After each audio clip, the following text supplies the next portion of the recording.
இன்னொரு வசனத்தை வாசிக்கலாம். சங்கீதம் 36 அதன் 9ஆம் வசனத்தை ஒருவர் சத்தமா வாசிக்கலாம். ஜீவ ஊற்று உம்மிடத்தில் இருக்கிறது, உம்முடைய வெளிச்சத்திலே வெளிச்சம் காணுகிறோம். இங்கே சங்கீதக்காரன் சொல்லுகிறான் கர்த்தரை பார்த்து, ஜீவ ஊற்று உம்மிடத்தில் இருக்கிறது, ஜீவ ஊற்று உம்மிடத்தில் இருக்கிறது. அந்த ஜீவ ஊற்று கல்வாரி சிலுவையில இயேசு கிறிஸ்துவின் இருதயத்திலிருந்து புறப்பட்டு வருகிறதாக இருக்கிறது. அல்லேலூயா. ஜீவ ஊற்று உம்மிடத்தில் இருக்கிறது, உம்மிடத்தில் வெளிச்சம் இருக்கிறது. உம்முடைய வெளிச்சத்தினாலே நாங்கள் வெளிச்சம் காணுகிறோம். உம்முடைய வெளிச்சத்தினாலே நாங்கள் வெளிச்சம் காணும் பொழுது எங்களுக்குள்ள இருள் இல்லை, எங்கள் பாதையிலே இருள் இல்லை. நாங்கள் இருளிலே நடவாதபடிக்கு வெளிச்சத்திலே நடந்து கொண்டிருக்கிற பிள்ளைகளாக காணப்படுகிறோம். கர்த்தர் எங்களை சுற்றிலும் வெளிச்சமாய் இருக்கிறீர். அல்லேலூயா, அல்லேலூயா. உம்முடைய வெளிச்சத்திலே வெளிச்சம் காணுகிறோம். நீர் வெளிச்சம், நீர் வெளிச்சம், நீர் வெளிச்சமாய் இருக்கிறீர். உம்முடைய வெளிச்சத்தில நாங்கள் வெளிச்சம் காணுகிறோம். அல்லேலூயா. பாருங்கள், ஆண்டவராகிய தேவன் நீதியின் சூரியனாக இருக்கிறார். நாம் அவருடைய பிள்ளைகளாக, நாம் ஒவ்வொருவரும் நட்சத்திரங்களாக இருக்கிறோம். நீங்க வானத்துல ஒரு சூரியன் இருக்கிறது. அந்த சூரியன் பாருங்கள், அது தன் மணவறையில் இருந்து தனக்கு நியமிக்கப்பட்ட பாதையிலே சரியாக புறப்பட்டு ஓடுகிறது. அதன் காந்திக்கு மறைவான பொருள் ஒன்றுமில்லை. அது எல்லாவற்றையும் பார்த்து எல்லாவற்றுக்கும் வெளிச்சம் கொடுக்கிறதற்கு சரியாக ஓடி அது நேரம் வரும் பொழுது அது தன் காந்திக்குள்ளே மறைந்து கொள்கிறதாக காணப்படுகிறது. அது தன் மணவறையில் இருந்து புறப்பட்டு ஓடிக்கொண்டிருக்கும் பொழுது அதை சுற்றிலும் இருக்கிற கிரகங்கள் ஆகிய நட்சத்திரங்கள் பாருங்கள், சந்திரன்கள் எல்லாம் அதன் வெளிச்சத்தில் வெளிச்சத்தை கண்டு மற்றவர்களுக்கு அது வெளிச்சம் கொடுக்கிறதாக இருக்கிறது. அல்லேலூயா. அதே போலதான் கர்த்தருடைய பிள்ளைகளாகிய நாமும் கர்த்தர் நீதியின் சூரியனாக, நீதியின் வெளிச்சமாக இருக்கிறார். அவருடைய வெளிச்சத்தினாலே நாம் வெளிச்சம் கண்டு வெளிச்சத்திலே நடக்கிறோம். நாமும் மற்றவர்களுக்கு வெளிச்சம் கொடுக்கிற பிள்ளைகளாக இந்த உலகத்தில் வாழ கர்த்தர் கிருபை செய்கிறார். ஆகையால் தான் மத்தேயு எழுதின சுவிசேஷம் 5ஆம் அதிகாரம் 14ஆம் வசனத்தில் ஆண்டவர் சொன்னார், நீங்கள் உலகத்திற்கு வெளிச்சமாக இருக்கிறீர்கள், மலையின் மேல் இருக்கிற பட்டணம் மறைந்திருக்க மாட்டாது என்று. அல்லேலூயா. நாம மறைந்திருக்க மாட்டோம். நாம் எங்கும் எழுந்து பிரகாசிக்கிறவர்களாக, எங்கும் வெளிச்சம் கொடுக்கிறவர்களாக இருப்போம். கர்த்தராகிய நீதியின் சூரியனிடத்திலிருந்து வெளிச்சத்தை பெற்று இந்த உலகத்திலே நாம் வெளிச்சமாக வாழுகிறோம். கர்த்தர் பரலோகத்திலிருந்து பிரகாசிக்கிறார். அவர் நீதியின் சூரியனாக இருந்து வெளிச்சம் கொடுத்து பிரகாசிக்கிறார். நாம் பூமியிலே இருந்து கொண்டு அவருடைய வெளிச்சத்தை பெற்று அவருடைய வெளிச்சத்தில் நடக்கிறோம். நாம் மற்றவர்கள் இருளில் இருக்கிற மக்களுக்கு வெளிச்சம் கொடுக்கிற வெளிச்சமாக இருக்கிறோம். ஆகையால் இருளில் இருக்கிற ஜனங்கள் நம் மூலம் வெளிச்சம் காணும்படி, நாம் மறைந்திருக்காதபடி, நம்மை மறைக்காலிலே அடக்கி வைக்காதபடிக்கு நமக்குள்ள இருக்கிற வெளிச்சத்தை இருளில் இருக்கிற மக்களுக்கு கொடுத்து எல்லா இருளின் கிரியைகளை அழித்து மாற்றி எல்லாரையும் வெளிச்சத்துக்குள்ள நடத்துகிறதற்கு கர்த்தர் நம்மை பயன்படுத்துகிற தேவனாக இருக்கிறார். ஆகையால் நாம் மறைந்திருக்காதபடி எழுதி செயல்படுகிறவர்களாக, கர்த்தருக்காக கிரியை நடப்பிக்கிறவர்களாக, கர்த்தருக்கு பிரயோஜனமான கருவியாக பயன்பட்டு கர்த்தருக்குள்ள பிரகாசிக்கிற பிள்ளைகளாக வாழும்படி பரிசுத்த ஆவியானவர் திருவுளம் பெற்றுகிறார். கரங்களை தட்ட வேண்டும் சொல்லுங்க. கரங்கள் ஆசை தரையில சொல்லும். ஜீவ ஊற்று உம்மிடத்தில் இருக்கிறது, அதிலிருந்து ஜீவ ஊற்று புறப்படுகிறது. அல்லேலூயா, அல்லேலூயா, அல்லேலூயா. ஜீவ ஊற்று உம்மிடத்தில் இருக்கிறது. உம்முடைய வெளிச்சத்தினாலே நாங்கள் வெளிச்சம் காணுகிறோம். ஆண்டவருடைய வெளிச்சம் தான் எல்லாவற்றையும் வெளிச்சம் கொடுத்து வாழ வைக்கிறது, சந்தோஷிக்கிறது. நாம ஆண்டவருடைய வெளிச்சத்தை பெற்று நாம சந்தோஷப்படுவோம். இருளில் இருக்கிற மக்களுக்கு வெளிச்சத்தை கொடுத்து அவர்களை சந்தோஷமா பகலிலே நடக்கிறவர்களை போல நடத்துவோம். அதற்கு ஆண்டவர் நமக்கு துணை செய்வார். கரங்களை கட்டி ஒரு அடைக்க சொல்லும். அல்லேலூயா. கரங்களை அசைத்து ஒரு அடைக்க சொல்லும். இன்னும் ஒரு வசனத்தை வாசிக்கலாம். நீதிமொழிகளின் புத்தகம் 4ஆம் அதிகாரம் 23ஆம் வசனத்தை ஒருவர் சத்தமா வாசிக்கலாம். எல்லா காவலோடும் ஒரு இருதயத்தை காத்துக்கொண்டு அதனிடத்தில் நின்று ஜீவ ஊற்று புறப்படும். அல்லேலூயா, அல்லேலூயா. சந்தோஷமா சொல்லுங்க அல்லேலூயா. எல்லா காவலோடும் உன் இருதயத்தை காத்துக்கொள். நம்முடைய இருதயத்தை காத்துக்கொள்ளணும். நம்முடைய இருதயத்தில் அசுத்தங்கள் வரக்கூடாது, கவலைகள் வரக்கூடாது, கெட்ட எண்ணங்கள் வரக்கூடாது, கெட்ட சிந்தைகள் வரக்கூடாது. எல்லாரிடத்திலும் சகோதர சிநேகம் உள்ளவர்களாக, உண்மையாய் ஊக்கமாக, பரிசுத்த அன்போடு அன்பு கூறுகிறவர்களாக இருக்க வேண்டும். இன்றைக்கு அன்பை குறித்து பேசுவார்கள், பரிசுத்தத்தை குறித்து பேசுவார்கள், ஆனால் மாறி மாறி அன்பு கூற மாட்டார்கள். நாம் அவர்களிடத்தில் அன்பு கூற போனாலும் நம்மை பகைப்பார்கள். நாம் அவர்களிடத்திலிருந்து அன்பை எதிர்பார்த்தாலும் நம்மை விரோதித்து பகைத்து நம்மை கொலை செய்து அழிக்க போராடுகிற ஜனங்களாக காணப்படுகிறார்கள். அல்லேலூயா. காரணம் என்னவென்றால் இருதயத்தில் பகையை மறைத்து வைத்திருக்கிறார்கள், இருதயத்தில் வைராக்கியத்தை வைத்திருக்கிறார்கள், இருதயத்தில் கசப்பை வைத்து வைத்திருக்கிறார்கள். ஆண்டவர் சொல்லுகிறார், உன் இருதயத்தில் இவைகள் ஒன்று வராதபடிக்கு உன் இருதயத்தை எல்லா காவலோடு காத்துக்கொள். அப்பொழுது எல்லா மக்களையும் சந்தோஷிப்பிக்கிற ஜீவ ஊற்று உன் இருதயத்திலிருந்து புறப்படும் என்று ஆண்டவர் சொல்லுகிறார். அல்லேலூயா. கல்வாரி சிலுவையிலே இயேசு கிறிஸ்துவின் இருதயத்திலிருந்து எல்லா மக்களையும் சந்தோஷிப்பிக்கிற ஜீவ ஊற்று புறப்பட்டது. அந்த ஜீவ ஊற்று நமக்குள்ளே வந்து நம்முடைய இருதயத்தில் அது ஒரு நதியாக பாய்ந்து கொண்டிருக்கிறது. இயேசுவுடைய இருதயம் எல்லா காவலோடு காக்கப்பட்டு சுத்திகரிக்கப்பட்ட பரிசுத்தமுள்ள இருதயம். அல்லேலூயா, அல்லேலூயா. அதே போல நம்முடைய இருதயமும் எல்லா காவலோடு காக்கப்பட்டு சுத்திகரிக்கப்பட்ட பரிசுத்த இருதயமாக இருக்கணும். இந்த இருதயத்திலிருந்து புறப்படுகிற ஜீவ தண்ணீர் ஊற்றை மற்றவர்கள் பருகி கொண்டு அவர்களும் ஜீவ நதியாக மாறி ஜீவ நீரூற்றோடு ஒன்றரை கலந்து வாழ்ந்து மற்றவர்களுக்கு மகிழ்ச்சியை, சந்தோஷத்தை, பரிசுத்த வாழ்க்கையை கற்றுக் கொடுக்கிறவர்களாக செயல்பட வேண்டும். அல்லேலூயா.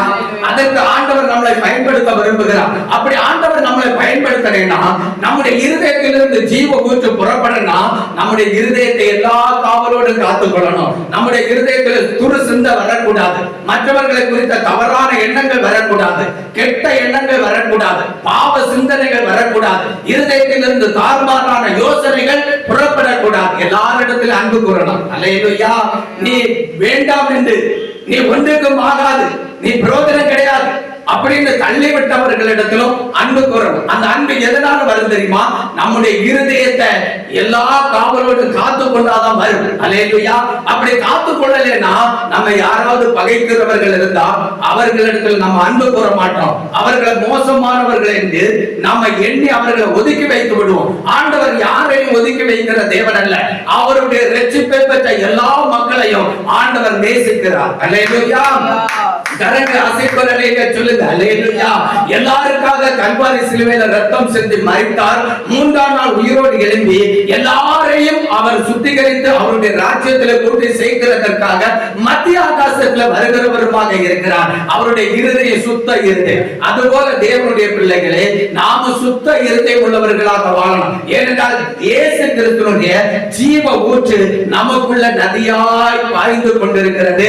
நம்முடைய இருதயத்தில் இருந்தும் அது ஜீவ ஊற்றாக புறப்பட்டு பாய்ந்து கொண்டிருக்கிறது. ஆகையால் இந்த ஜீவ ஊற்று புறப்படுகிற நம்முடைய இருதயத்தை எல்லா காவலோடு காத்துக்கொள்ள வேண்டும் என்று பரிசுத்த ஆவியானவர் விரும்புகிறார். அப்படி நம்ம காத்து வாழ்வோமானால் எல்லா மக்களையும் ரட்சிக்கிற, எல்லா மக்களுக்கு ஜீவனை கொடுக்கிற, எல்லா மக்களையும் சந்தோஷப்படுத்துகிற ரட்சிப்பு என்கிற இயேசு கிறிஸ்து என்கிற ஜீவ ஊற்று நம்முடைய இருதயத்தில் இருந்து புறப்பட்டு போகும். அல்லேலூயா. அது எல்லா மக்களையும் ரட்சிக்கும், எல்லா மக்களையும் பரிசுத்தப்படுத்தும், எல்லா மக்களையும் சந்தோஷிக்கும், எல்லா மக்களையும் பிழைக்க பண்ணும். கரங்களை கட்டி அல்லேலூயா சொல்லுங்க. அல்லேலூயா. ஆகையால் தான் கர்த்தருடைய வேதம் சொல்லுகிறது, எல்லா காவலோடும் உன் இருதயத்தை காத்துக்கொள், அதிலிருந்து ஜீவ ஊற்று புறப்படும். கரங்களை கட்டி அல்லேலூயா சொல்லுங்க. அல்லேலூயா.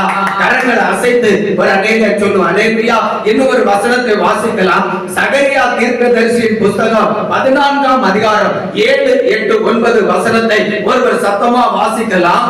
ஒரு நாள் உண்டு, ஒரு நாள் உண்டு, அது கர்த்தருக்கு தெரிந்தது, கர்த்தருக்கு தெரிந்தது. ஒரு நாள் உண்டு, ஒரு நாள் வரப்போகிறது. அது கர்த்தருக்கு தெரிந்தது, கர்த்தருக்கு தெரிந்த நாள். வேற யாருக்கு அந்த நாள் என்ன நாள் என்று தெரியாது.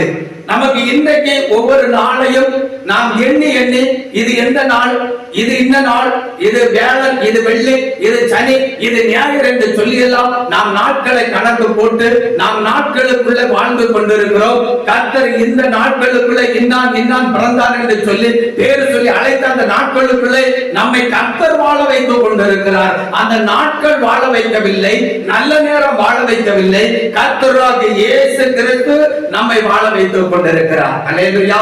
ஆனா இது நமக்கு தெரியாத ஒரு நாள் வரப்போகிறது. அந்த நாள் கர்த்தருக்கு தெரிந்த நாள், அது கர்த்தருக்கு மட்டும் தெரிந்த நாள். அந்த நாளில் என்ன சம்பவிக்குமா? கீழே வாசிங்க. அது பகலும் அல்ல, அது பகலும் அல்ல, இரவும் அல்ல, இரவும் அல்ல. அது பகலும் கிடையாது, இரவும் கிடையாது. இன்னைக்கு நமக்கு ஒரு நாள் வந்தா அந்த நாளுக்கு பகல் 12 மணிக்கூர் நேரம் இருக்கிறது, இரவு 12 மணிக்கூர் நேரம் இருக்கிறது.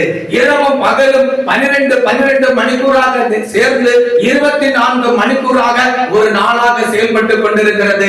ஒரு நாள் 24 மணிக்கூர். அந்த 24 மணிக்கூர் என்கிற ஒரு நாளுக்குள்ள பகலும் வருகிறது, இரவும் வருகிறது. ஆனா கர்த்தர் காண்பிக்கிற நாள், கர்த்தர் கொண்டு வருகிற நாள், கர்த்தர் அறிந்திருக்கிற அந்த நாள் இரவும் கிடையாது, பகலும் கிடையாது. அல்லேலூயா. அது எப்படிப்பட்ட நாளா? கீழே வாசிக்கலாம். ஆனாலும் சாயங்காலத்தில் வெளிச்சம் உண்டாகும். அப்ப சாயங்காலம் வரையிலும் வெளிச்சம் இல்லாதபடி, பகலும் இரவும் இல்லாதபடி, மப்பும் மந்தாரமுமான நாள். அது பூமியில வாழுகிற எல்லா ஜனங்களுக்கும் இடுக்கணும் பாருங்கள், மிகுந்த தவிப்பும் மிகுந்த சஞ்சலமும் உண்டான நாளாக காணப்படுகிறது. அல்லேலூயா. அந்த நாளுக்கு தப்பி பிழைக்க வேண்டும். சாயங்காலம் வருகிற வெளிச்சத்தில நம்ம வெளிச்சம் காணுகிறதற்கு, வெளிச்சத்திலே நடக்கிறதற்கு, அந்த சாயங்காலம் வேலை வருகிறதற்கு முன்பாக உண்டாகிற மப்பும் மந்தாரத்திலே நாம் தப்பித்து பிழைத்திருக்கிறதற்கு இன்னைக்கு கர்த்தரிடத்தில் ஓடி வாருங்கள் என்று சொல்லி கர்த்தர் உங்களுக்கு அழைப்பு கொடுக்கிறார். அல்லேலூயா. அல்லேலூயா. ஆனாலும் சாயங்காலத்தில் வெளிச்சம் உண்டாகும். அல்லேலூயா.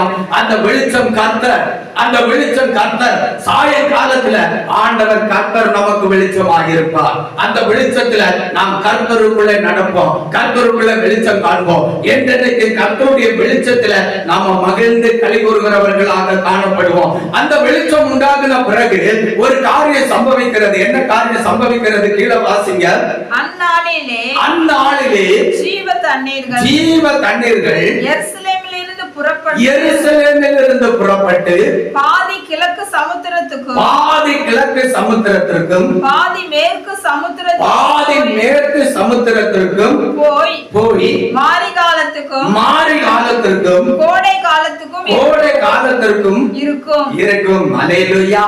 எருசலேமிலிருந்து ஜீவ தண்ணீர் ஊற்றி எழும்பி அது பாதி கிழக்கு தேசத்திலும் பாதி மேற்கு தேசத்திலும் பாய்ந்து அது மாரி காலத்திற்கும் கோடை காலத்திற்கும் வைப்பாய் இருக்கும். அல்லேலூயா. மாரி காலத்திற்கும் அந்த தண்ணீர் பிரயோஜனப்படும், கோடை காலத்திற்கும் அந்த தண்ணீர் பிரயோஜனப்படும்படி எருசலேமிலிருந்து ஒரு ஜீவ ஊற்று புறப்படும்.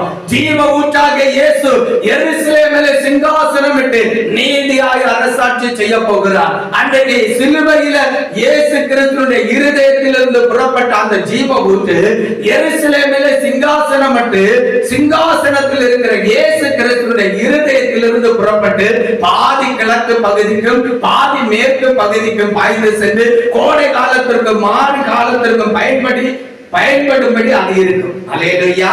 அல்லேலூயா. இன்னைக்கு சிலுவையிலிருந்து தான் அந்த ஜீவ ஊற்று பாய்ந்து வருகிறது. சிலுவையில தொங்கின இயேசுவின் இடத்திலிருந்து பாய்ந்து வருகிறது. அன்றைக்கு எருசலேமிலே சிங்காசனத்தில் இருக்கிற இயேசுவின் இடத்திலிருந்து அந்த ஜீவ ஊற்று புறப்பட்டு வரும். அல்லேலூயா. அல்லேலூயா. அந்த ஜீவ ஊற்று புறப்பட்டு வரும் பொழுது நீதி பூமியில வாசமாக இருக்கும். கேடு செய்வார் யாரும் பூமியில இருக்க முடியாது. லஞ்சம் வாங்குறவர்கள் யாரும் பூமியில இருக்க முடியாது. அல்லேலூயா. அல்லேலூயா. நீதி வாசமாக இருக்கும், நீதி வாசமாக இருக்கும். ஏனென்றால் அன்னைக்கு நீதியின் ராஜ்யமாக, நீதியின் ஆளுகையாக ஒரே நாமமுள்ள ஒரு கர்த்தர் இருப்பார். கீழே வாசிங்க. அப்பொழுது கர்த்தர் பூமியின் மீதெங்கும் ராஜாவாக இருப்பார். அப்பொழுது இந்த காரியங்கள் சம்பவிக்கும் பொழுது பூமியின் மீதெங்கும் உலகம் முழுவதிலும் கர்த்தர் ராஜாவாக இருப்பார். கர்த்தர் ஆளுகை செய்கிறவராய் இருப்பார். கர்த்தர் மன்னனாக இருப்பார். கர்த்தர் தான் எல்லாவற்றுக்கும் பிரைம் மினிஸ்டராக இருப்பார். அல்லேலூயா, அல்லேலூயா, அல்லேலூயா. எல்லாவற்றுக்கும் அவர் ராஜாவாக இருப்பார்.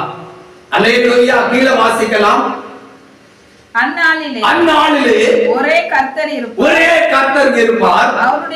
அவருடைய நாமம் ஒன்றாயிருக்கு. அன்னைக்கு வேற தெய்வங்கள் இருக்க மாட்டார்கள். பூமியில வேற கர்த்தர்கள் இருக்க மாட்டார்கள். ஒரே கர்த்தர் இருப்பார். அவர்தான் இயேசு கிறிஸ்து. அவர் ஒருவர் தான் தெய்வமாகவும் அன்றைக்கு இருப்பார். பூமியில வேற தெய்வ வழிபாடு இருக்காது. ஜனங்கள் வேற தெய்வத்தை வழிபட மாட்டார்கள். அல்லேலூயா, அல்லேலூயா. வேற தெய்வங்களை தேடி ஓடவும் மாட்டார்கள். ஏனென்றால் இந்த கர்த்தர் ஒருவரே ராஜாவாக இருப்பார். இவர் ஒருவரே தேவனாகவும் இருப்பார். அல்லேலூயா. இந்த கர்த்தர் ஒருவர் தான் அன்னைக்கு தெய்வமாக இருப்பார். எல்லா மக்களும் இவர் ஒருவர் தான் தெய்வம் என்று அறிந்து இவரை வழிபடுவார்கள். அல்லேலூயா. இவரை ஆராதிப்பார்கள், இவரை சேவிப்பார்கள். இவருடைய நாமம் அன்றைக்கு ஒன்றாய் இருக்கும். அல்லேலூயா. ஒரே கர்த்தராய் இருப்பார் இந்த இயேசு கிறிஸ்து. இன்னைக்கு கர்த்தரை 3 நாளாக கூறு போட்டு பங்கு வைக்கிறார்கள். ஆனா அந்த 1000 வருட அரசாட்சியில இவர் ஒருவர் தான் கர்த்தராக இருப்பார். இவர் ஒருவர் தான் கர்த்தர் என்று ஒரே நாமம் உடையவராக இருப்பார். அவர் தான் இயேசு கிறிஸ்து. கரங்கள் கட்டி அலையில சொல்லும். அல்லேலூயா. கரங்கள் அசைந்து ஒரு அடையாக சொல்லும்.